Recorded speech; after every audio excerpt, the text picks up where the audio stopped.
Good afternoon, ladies and gentlemen, and welcome to another episode of The Daily Friend Show. I'm your host, Nicholas Lorimer, and today I'm joined by Michael Morris. Let's get into our first news story of today. And today we're talking a lot about South African institutions and crime.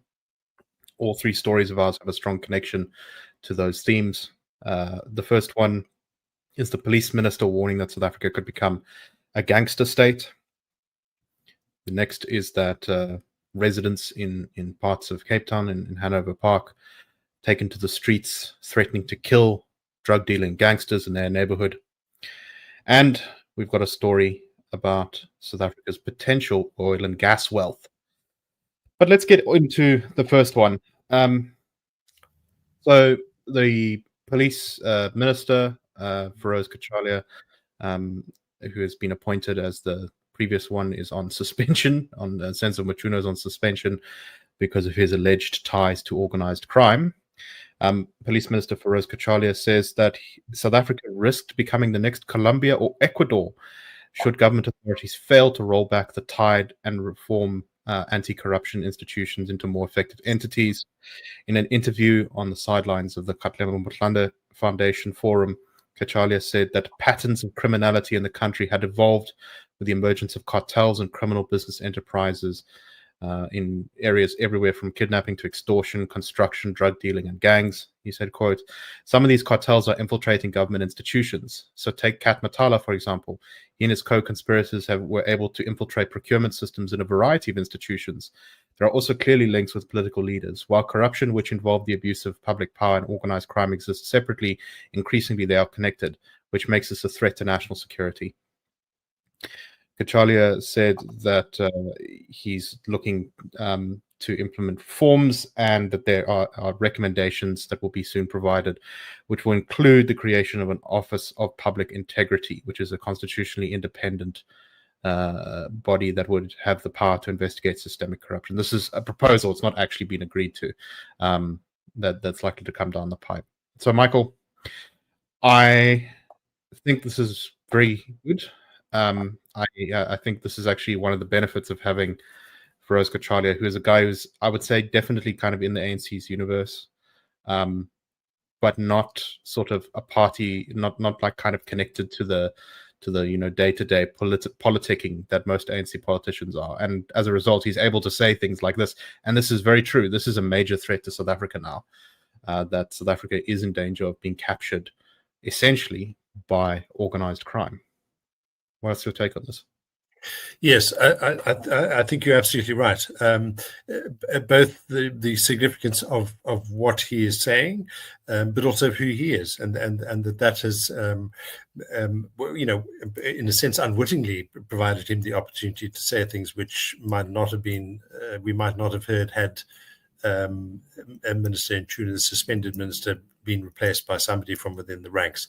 And that's, an illustration of, in a way, another kind of pathology that we're having to deal with is the infusion of party interests within the state, and people not being willing to say unpopular things and being very conscious of not of the risks of stepping out of line, not towing the line, being the kind of party ally at all times. So here we have a very important things being said by Feroz Kachalia. Everything will depend on how our state institutions take on this warning, how they respond to this. I'm immediately reminded of the last major piece that came from Paul Hoffman of Accountability Now, which we used on the Daily Friend, I think just the beginning of this month, 1st of October, in which he emphasized this really fundamental thing, that the requirement of a completely independent Scorpions-like body, which was disbanded by the ANC or by the government, but at the behest of the ANC, it was becoming a very discomforting presence in the political universe, and so they got rid of it. And Paul is saying, this is a legislative requirement. It's a legislative challenge. It's the legislators who've got to do this. It's got to be completely out outside the executive and the purview of party and presidency and so on. It's got to be seen to be completely independent in order to be able to act independently and to really tackle corruption. So whether, I don't really know enough about the certainly very welcome recommendation from the minister that we have an Office of Public Integrity. It said here, the story says it'll be constitutionally fully independent. We can't risk having anything that is in any way compromised by association with the ANC or association with the executive. It really must be independent, and so I think Paul is right. It really is something that MPs have got to acknowledge. It's their job to set this up. The DA has put forward legislation to do exactly this thing. They have a private members bill. And it's really got to be taken seriously. This is not some puny sort of party political stunt. It really cuts to the heart of exactly what Kachali is saying, and how very worrying. I mean, and don't we know this? We've seen that lawyer who is involved in liquidation being actually assassinated in his own boardroom. We had the two. I forget what they call, also in the sort of liquidation, but dealing with difficult cases that are controversial, all sorts of controversial people involved, being shot and killed on a freeway, and one thing after the next, the penetration of the criminal activity into our institutions is advancing, and unless it's stopped, unless it's checked, unless people understand that there are immediate consequences for being in any way involved in this kind of thing, it is really just going to get worse, and we'll become a society that is run by syndicates and sort of criminal elites who assume a power because it's there for them to take, and that really is a big risk. So a couple things on this. Firstly, I did interview last year Paul Hoffman in December about that private members bill and about this idea of an independent corruption investigation. So you can search for that. The title is Daily Friend Special, Securing the Tools to Defeat Corruption, an interview with Paul Hoffman. I just want to say that this is not completely separate from policy, and I think that's the thing that might be lost in some of the public discussion on this kind of thing. Is that when you have policy that, firstly, like cadre deployment, where you say we're going to place people in positions in government, in society, in business who are loyal to the ANC, which is the ANC's official policy, cadre deployment, that you distort merit and you create reasons other than sort of competence for people being placed into positions. And that means, firstly, that you're just going to get people who aren't able to do the job. But it also means that if criminal elements infiltrate, say, the ANC, they can get themselves placed into positions of influence and power.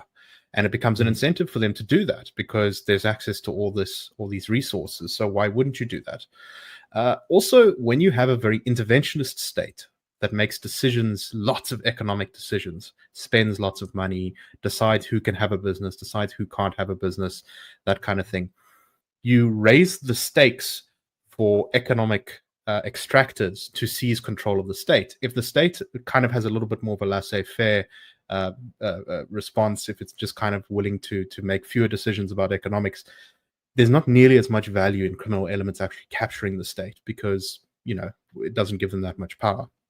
But with all the procurement budgets that can be robbed, with all of the licensing and spending and approvals that need to be done, there's a really strong incentive for criminal elements to capture the government. And unfortunately, that's what we're seeing. And indeed, Feroz Kachalia raising this alarm now is good, but it's a bit late. We know already that there are significant infiltrations of criminal elements into many layers of our state. In fact, that's what the Matlanga Commission is about. That's going on right now. It's a belated recognition that this has reached absolute crisis levels. And, once states get kind of taken over by, shadow mafias, it's very difficult to get them out, even if you have changes in political power, just because those guys will threaten to murder anyone who actually tries to reform things for the good. Then, of course, you also have policies like BEE, which contribute to this by kind of creating this sort of shadow network of companies who aren't necessarily the best service provider, but they're there to, you know, meet racial targets, but then actually they're just a cover for sort of organized crime. And I think you know, I've just been mentioned it a couple of times in the past couple of episodes, but this book that's recently come out from investigative journalist Jeff Wicks about the Babita Dearkran murder kind of lays out exactly how those systems work, is that you have all these fake, small, politically connected companies which are run by a relatively small group of people that just keep getting procurement contracts, so they act as middlemen, selling to government institutions, in this case a hospital, from normal. They basically buy stuff, mark it up massively, and then sell it to the institutions. So, you know, changing the policy will also go a long way to actually solving these problems. It's not just about strengthening the institutions and, you know, having these independent bodies to arrest people and actually prosecute and investigate, although that's vital. You also need that. It's also about not creating a state which incentivizes criminal elements to capture it. Any thoughts? Yeah. I mean, you know, you're mentioning the policy terrain and the criminal terrain. These two were brought together very pointedly by no less a figure than Judge Zondo in his commission, in his report, based on a very extensive commission, where he specifically raises the issue of BEE points and procurement premiums in relation to the capacity that these things have for stimulating yet further corruption and for obscuring the public interest. And as you say, one of the big risks is people in senior positions understanding or appreciating that their best interests are served by their fealty to not to the public interest but to the party in power, and these things are you know, they converge in things like the Zondo Commission and now the Matlanga Commission. So these also underscore the very great importance of there being consequences, there being results, there being some kind of definitive outcome. We haven't seen that to nearly a satisfactory degree with the Zondo Commission. I'm sure he has been frustrated by it. He's spoken publicly about it, I think, earlier this year. If the public is not convinced that things are changing, things are improving, it has a very, very deleterious effect. And we're going to get to a very particular story, a very particular case of this, a very good illustration of it. So very important that Feroz Kachali is highlighting this. Now we need to see what's going to be done. I mean, we spent a lot of time in this country talking about our problems. We want to talk about solutions. That's really where the focus should lie. No, 100%. And you know, this is also, I think this is where we're talking about really the blueprint for a future government to actually look at. You know, you need these independent bodies that will properly prosecute things, that will hold people to account, that create those consequences that you mentioned. And on the other hand, you've got to also just make the system less juicy for capture by criminal elements and less conducive to capture by criminals. Okay, and on that point you were making about what happens when people don't see action. Well, here's a little story from Ground Up, where there was a protest by hundreds of people in Hanover Park in the Western Cape. It opens with a quote: "Tell your people, the children that are being shot, it must come to an end." This was said by a woman in a part of a group of hundreds who was marching in Hanover Park, who went to the houses of alleged gangsters and threatened essentially to kill them if they didn't stop the incredible violence that has been going on in that community. There have been children shot recently and an enormous number of murders, and people are very angry. Hundreds of Hanover Park residents marched to the homes of alleged drug dealers and gangsters on Sunday afternoon. This march was organized by Pagad G-Force. There was lots of police presence. Protesters moved from one home to the next, chanting "One gangster, one bullet," and "Death to the merchants, death to the mongrels."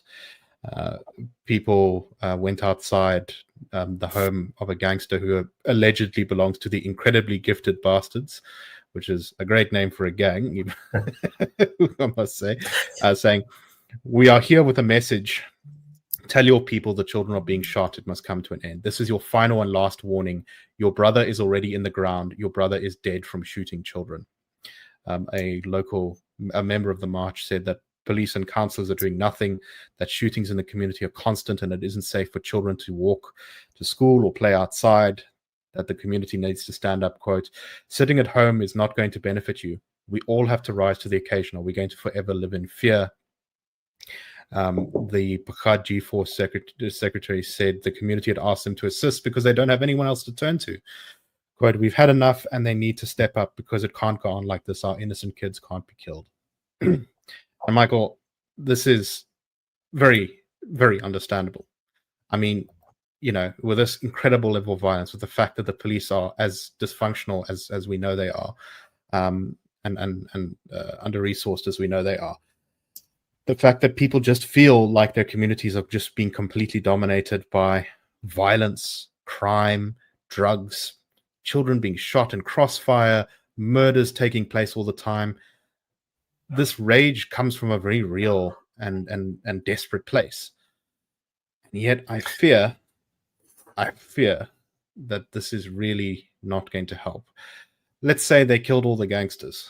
Well, very quickly, I mean, assuming they got all the right people, which often turns out to not be the case. If you don't have proper institutions that can follow the rule of law, that properly, carry out investigations, imprisonment, that kind of consequence, all you do is establish a new gang. And maybe this gang works differently. Maybe it's not selling drugs. Maybe it's doing extortion. Maybe it's blackmail, whatever it is. But, you just create new gangs to fill that vacuum. That vacuum can only be filled by actual working, properly run police institutions. What's your take? Yeah, I mean, we often talk about, it's very much part of our argument that there needs to be decentralization, bring government close to the people and all these things, which I think are very good. But nevertheless, I've often felt that a strong center is absolutely vital to the institutional integrity of the entire enterprise. You've got to be able to have an organization under Feroz Kachalia which is committed to excellent intelligence, excellent crime prevention, excellent activity, arrests, efficient policing, and so on. And it's got to come from the center. You can have these pockets of excellence all over the place, but unless you've got a really core center, I often think of Yeats's poem, things fall apart, the center cannot hold. There's a reason for that. The center really is. And if you look at a book that I usually admire, Why Nations Fail, those two economists talk constantly about the importance of strong central authorities that are capable of protecting property, essentially, and institutional integrity. And if you don't have those two things, then the center really does. Things do fall apart, and the center can't really hold. So I think what you have here is the on the ground, that dreadful phrase, grassroots manifestation of exactly what Feroz Kachalia was talking about. He was speaking about it in some grand event and speaking about it in more kind of global terms. Right down on the ground, you have ordinary people who feel as though they're acting in a vacuum. They feel as though they need to take action to protect themselves and their children because nobody else is. The people who they hope to turn to, and this woman, I see her name, she shares a surname with me, Patricia Morris is her name, I believe. The activist who's quoted here says police and councillors are doing nothing. So I mean, there's a bit of pressure here on the DA in the city also. This is not a bad thing. Whether the councillors really have the scope to do anything like the police should be able to do is another question. But nevertheless, if that's the sentiment among people, that's what you've got to deal with. And it is very worrying. I think you're quite right, Nicholas, to point out the likely pitfalls of allowing the rule of law to become privatized in a sense, outsourced to vigorous and armed groupings, militia, vigilantes and so on. We had an episode with Pagad for several years in the 90s, which was absolutely awful. And it really, really did undermine so much of this kind of fabric of what the rule of law should be, and at great cost to many people. So that's not a route to go down. We really don't want to outsource the role of an effective state in policing society and making sure that private property is protected. And it's a very worrying thing. It's a very worrying thing when, and it does become appealing. It does become appealing because it looks as if you're getting results quickly. They speak straight to the heart of the matter. One gangster, one bullet. Nobody in those communities who are really suffering wants to hear, dare I say it, kind of liberal sounding ideas about protecting the rights of everybody and rule of law and so on. They are important, and we must keep making that argument. But in the community itself, one understands that people have gone beyond that. They want a result, and whoever comes along and gives them that result is going to get support and going to be given the space to act, and that becomes dangerous. I think that's exactly, and that ironically is another aspect of what Feroz Kochali is referring to or is warned about. Yeah, no, it is worrying stuff, and as you say, we've had Bakad, as you were telling me. I mean, I was too young at the time, but you were a journalist during the 90s when Bakad was in its heyday. Yeah. And initially people were pretty optimistic about it because here were people taking action against crime in their communities, and that seems like a good thing, and sometimes it is. Yeah. But if it isn't properly managed, it can very quickly turn into something that isn't such a good thing. And as you say, there were bombings carried out, there were murders, and it became a sort of completely out of control situation that didn't actually solve any of the problems. I mean, after all, we're still sitting with the gangsterism today. If anything, it's worse. So yeah, a really real consequence of institutional decay here. And exactly why we need things to be fixed. I mean, if the Western Cape had its own proper police force that it could use to deal with these crimes, that could specialize in gangs, that would also help too. But also having a good national police force with proper crime intelligence and stuff would also help. Last point, this may not seem like it's connected, but it actually is. So there's a new study that's come out from a energy advocacy group, lobbying group in the US called the Energio Alliance. They're a Texas-based trade alliance for the energy geoscience industry with members in more than 50 countries. And they've put out a report talking about the potential benefits that South Africa could have if it develops its oil and gas resources. There is quite a lot of well-founded speculation that there are significant oil and gas reserves in and around South Africa, possibly in parts of our territory, but also especially offshore. And there's been a whole bunch of oil discovered in Namibia recently. And the geological feature in which that those resources were discovered stretches down into South African territory as well. So it's very possible that we could also be sitting on an enormous amount of hydrocarbons. The study found that the geological continuity between Namibia and South Africa presents a unique opportunity for South Africa to de-risk its own upstream development, optimize its policy framework, and position itself to maximize the economic benefits of development of the upstream oil and gas industry. By analyzing Namibia's trajectory, South Africa can learn valuable lessons and create a competitive investment environment. The establishment of a regional hub in South Africa can provide a strategic opportunity for the country to derive economic value from the Namibian boom, regardless of the ultimate size of its own discoveries. Says the report. It also goes on to talk about how if recent finds in Namibia prove to be commercially valuable, Namibia could become a top 15 global oil producer by 2023. And the Standard Bank CEO, Sim Tshabalala, said that growth in Namibia could reach 7% from around 2030. Now, when your economy is growing at 7%, it doubles basically every 10 years, which is an incredible amount of economic growth. I think the only country in the world currently approaching that is India, which is sort of around 6.8 economic growth. So lots of potential upside. And I think this is all correct. I mean, obviously, a lobbying firm for oil and gas is going to say you should build oil and gas stuff. I mean, that's not terribly surprising, but it doesn't mean they're wrong. But here's the problem. One, currently our policy framework is extremely restrictive. You're not going to get investment because you have to give, significant chunks of your company away to BE equity partners before you can even really kind of get started. There's all these regulatory constraints. You have to fight with a lot of environmental legislation and judges, as happened with Total Energy when they tried to look for resources off our coast here. They got struck down in court for not having a comprehensive enough environment impact study. So there's lots of regulatory and policy hurdles. But here's how it connects to our previous two stories. Let's assume that we did get an oil and gas industry working properly, and one that was firing on all cylinders and giving us huge amounts of income.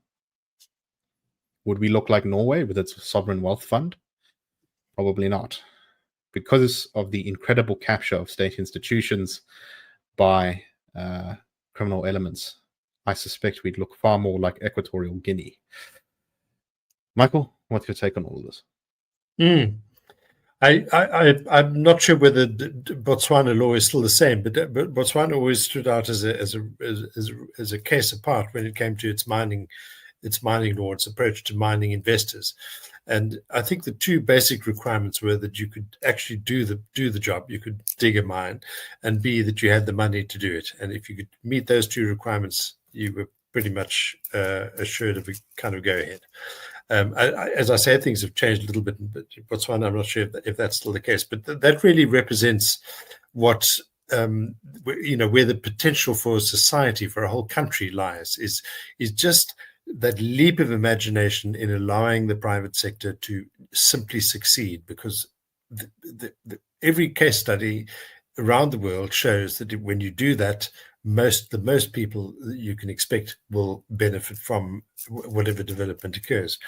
The reverse, of course, is also true, as you warned. If institutions are not inclusive, not open, and are exposed to corruption, exposed to all the things that we know are part of our pathology over the past 30 years, especially the past 15, then you're looking at risks. You're looking at the well-connected getting sweet deals.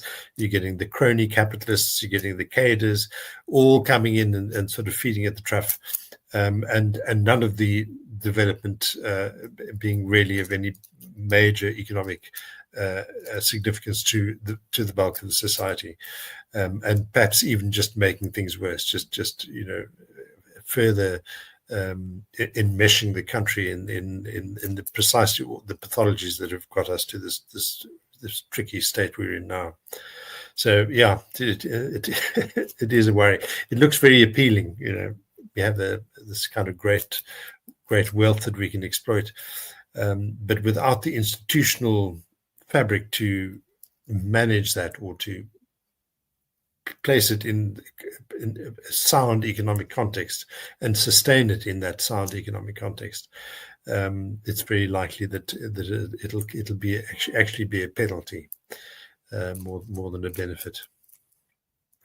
Yeah, having all that government revenue just means that the potential pool to be stolen is higher, and you can see that in places like Nigeria, where you have kind of provincial governors who live in incredible luxury, while ordinary people have really low standards of living, and you don't have a lot of economic growth and development, and infrastructure is falling apart, that kind of thing. So it's key that we have those working institutions first, and then we can take advantage of our resources. We can take advantage of our huge mining endowments. We can take advantage of any potential oil and gas we have in our country. We can take advantage of our sunshine for solar power. We can take advantage of uranium for nuclear. We can take advantage of all the good stuff we have, and we have an enormous amount of resources. We just need the institutions to work, and then those things can start providing the wealth and prosperity that will lift millions out of poverty. It's really that simple at the end of the day. Okay, that's all the time we have for today.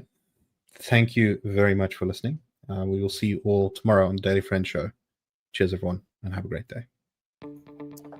The Daily Friend Show and the Daily Friend are a project of the Institute of Race Relations, the IRR. The IRR is a think tank which was founded in 1929 to study race relations in South Africa and works to change government policy to improve race relations through non-racialism and to ensure the prosperity of all South Africans. If you like our work and would like to support us, please go to irr.org.za and click Support the IRR. Or you can go to thedailyfriend.co.za and click the Fund Us button.